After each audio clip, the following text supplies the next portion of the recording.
आपका रोहन और रोहित एक साथ किसी काम को 10 दिन में समाप्त कर सकते हैं, जबकि रोहन उसी काम को 15 दिन में कर सकता है।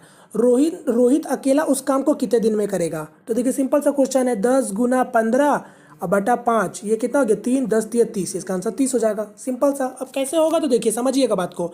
यहाँ पास क्या बोला था, रोहन और रोहित आपका 10 दिन में काम खत्म कर रहा है, यानी कोई रोहन है और आपका रोहित काम मिल के कितने दिन में खत्म कर रहा है, तो ये आपका 10 दिन में खत्म कर रहा है। अब बोला रोहन अकेला उस काम को, यानी रोहन आपका अकेला उस काम को कितने दिन में खत्म कर सकता है? 15 दिन में खत्म कर सकता है। तो आपसे पूछा था रोहित के बारे कि रोहित कितने दिन में काम खत्म करेगा। तो देखिए सिंपल सा फॉर्मूला होता है, यहाँ आप इसको जान सकते हैं। जब भी किसी दो व्यक्ति का काम आपको दे दिया गया है और बता दिया गया साथ में कि आपका एक व्यक्ति अकेला उस काम को इतना दिन में कर सकता है, तो क्या कीजिए सिंपल सा, ये 10 गुना 15 यानी 10 आपका, ये दोनों दिन आपका 2 जन मिलकर काम कर रहे थे और ये आपका 15 अकेला काम कर रहा था। और यहाँ पास आपका भाग किसे दे दीजिए, तो ये दोनों का समय का मतलब आपका दोनों का दिन का अंतर यानी 5 का अंतर। तो बस इसको सॉल्व कर लेंगे तो क्या आएगा, 10 या 30 यानी आपका 30 दिन में काम खत्म करेगा।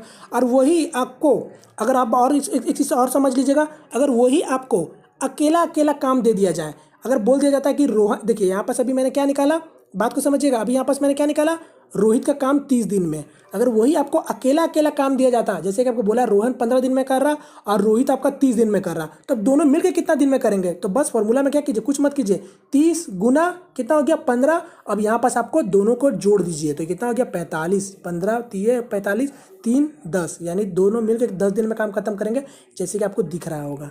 ठीक है फ्रेंड्स, उम्मीद करता हूँ आप लोगों को समझ आया होगा। इसको लगा के आप इसको जल्दी 5 से 6 सेकंड के अंदर में ही सॉल्व कर सकते हैं। क्लियर है? चलिए नेक्स्ट क्वेश्चन की ओर बढ़ते हैं। आपका ये रहा नेक्स्ट क्वेश्चन। तो यहाँ क्या बोला आपका, यदि संख्या x4461 11 से विभाज्य है तो x का मान क्या होगा? तो देखिए सिंपल सा क्वेश्चन है, इसमें तो आपको हल्का से पता होना चाहिए। क्या बोला, कौन सा संख्या बोला आपका, x4461 बोला जा रहा है। ये जो संख्या है आपका वो आपका 11 से विभाज्य है, मतलब आपका 11 से डिवाइड हो जाता है। तो आपसे पूछ रहा है कि x का मान यहाँ पास क्या रखेंगे। तो देखिए सबसे पहले तो आपको पता होना चाहिए कि 11 आपका कौन सा संख्या को काट सकता है, यानी 11 आपका कौन सा संख्या को विभाजित कर सकता है। तो ये चीज़ आपको पता होना चाहिए। अगर नहीं पता है तो मैं बता देता हूँ। सबसे अच्छा हो सकता है कि आपसे बड़ा नंबर दे दे बहुत सारा, तो आपको उस समय क्या करना। तो देखिए सबसे पहले तो आप एक चीज़ समझ लीजिए, आपका 11 वही नंबर को विभाजित करेगा। ठीक है, बात को समझिएगा, 11 वही नंबर को विभाजित करेगा जो नंबर का, जैसे कि मैं बात करूं ये वाला संख्या का बात करेंगे तो ये संख्या 5 संख्या है। यहाँ पास 5 संख्या में देखिए सबसे आपका 1 नंबर पे ये आ रहा, 2 नंबर पे ये आ रहा, 3 नंबर पे ये आ रहा, 4 नंबर पे ये आ रहा, 5 नंबर पे ये आ रहा। ठीक है, समझिएगा 11 वही संख्या को आपका विभाजित कर सकेगा पूर्ण रूप से जो संख्या का, याद रखिएगा, विषम संख्या वाले जगह पे, ठीक है, विषम संख्या वाले नंबर को सब जोड़ दीजिएगा आप, और आपका सम संख्या वाले नंबर को जोड़ दीजिएगा। ये दोनों का अंतर देख लीजिएगा। अगर ये दोनों का अंतर अगर आपको 0 दिख गया तो समझ जाइए आपका उस 11 उस नंबर को विभाजित कर देगा। ठीक है, और अगर आपको 0 ना दिख के 11 22 33 ऐसा कोई नंबर दिख जाए जो 11 से विभाजित हो जाए, तब जाके समझ जाएगा वो भी नंबर आपका 11 उसको विभाजित कर देगा। बात को समझ गए?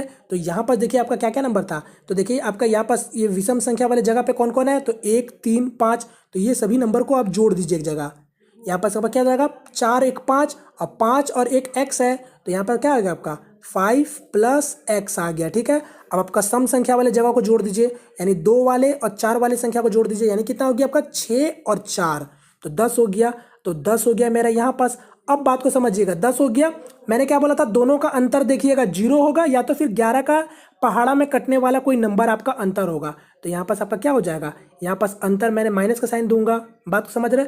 अब यहाँ या तो 0 हो जाए या तो फिर कुछ ऐसा नंबर हो जाए जो आपका 11 से कट जाए। तो देखिए ऐसा तो कोई नंबर होगा ही नहीं, साफ साफ पता चल रहा है कि 0 ही होगा। अब देख लीजिए, अब आपको साफ साफ दिख गया होगा। यहाँ देखेंगे आप x का वैल्यू निकाल सकते हैं। यहाँ देखेंगे x का जगह में क्या डालेंगे, 5 डालेंगे, तभी ना 5 5 10 होगा, 10 10 कट जाएगा, यानी आपका इसका आंसर क्या होगा, ऑप्शन नंबर 4। तभी जाके आपका 0 होगा, तभी जाके आपको 11 उस नंबर को विभाजित कर सकता है। ठीक है, या तो फिर आपका लास्ट मेथड बचता है। अगर आपको ये सब समझ नहीं आता है तो डायरेक्ट आप ऑप्शन को भी डाल सकते हैं। ठीक है, ऑप्शन को डाल के आप चेक करते रहिए कौन सा नंबर आपका 11 से विभाजित हो जाता है, वैसे भी चेक कर सकते हैं। मगर यहाँ पास आपको पता चलना चाहिए कि किस नंबर को 11 विभाजित कर सकता है। अगर वही नंबर आपको बहुत लंबा चौड़ा दे दे, बात को समझिएगा, इसलिए मैं बता रहा हूँ, अगर वही नंबर आपको दे दे कुछ इस तरीका से, यहाँ पास कुछ इस तरीका से, फिर यहाँ भी x दे दे, तो आप फिर क्या करेंगे, इससे उस समय आपका ऑप्शन काम नहीं आता, उस समय आपका वही फॉर्मूला काम आता जो मैंने आपको बताया। ठीक है, यहाँ पास सभी जो विषम संख्या वाले जगह होंगे उसको जोड़ दीजिएगा, और जो सम संख्या वाले होंगे उसको जोड़ दीजिएगा और दोनों का अंतर देख लीजिएगा, माफ कीजिएगा, दोनों का अंतर देख लीजिएगा, या तो 0 होगा या फिर कोई ऐसा नंबर होगा जो 11 से विभाजित हो जाता है। ठीक है, तो इस तरीके से करेंगे तो आराम से आपका निकल जाएगा। चलिए नेक्स्ट क्वेश्चन की ओर बढ़ते हैं फिलहाल आपका। तो ये रहा मेरा नेक्स्ट क्वेश्चन और आज का लास्ट क्वेश्चन। ठीक है, तो देखेंगे ये वाला अच्छा क्वेश्चन मैंने लिया है। तो यहाँ देखिए क्या बोला आपका, नीचे दी गई आकृति के आधार पर दिए गए प्रश्न का उत्तर दीजिए। तो यहाँ पास आपका ज्योमेट्री से क्वेश्चन पूछा गया और आपको पता होना चाहिए कि ज्योमेट्री से क्वेश्चन पूछा गया था पूरा ग्रुप डी में, तो आपका इस बार भी जरूर पूछा जाएगा।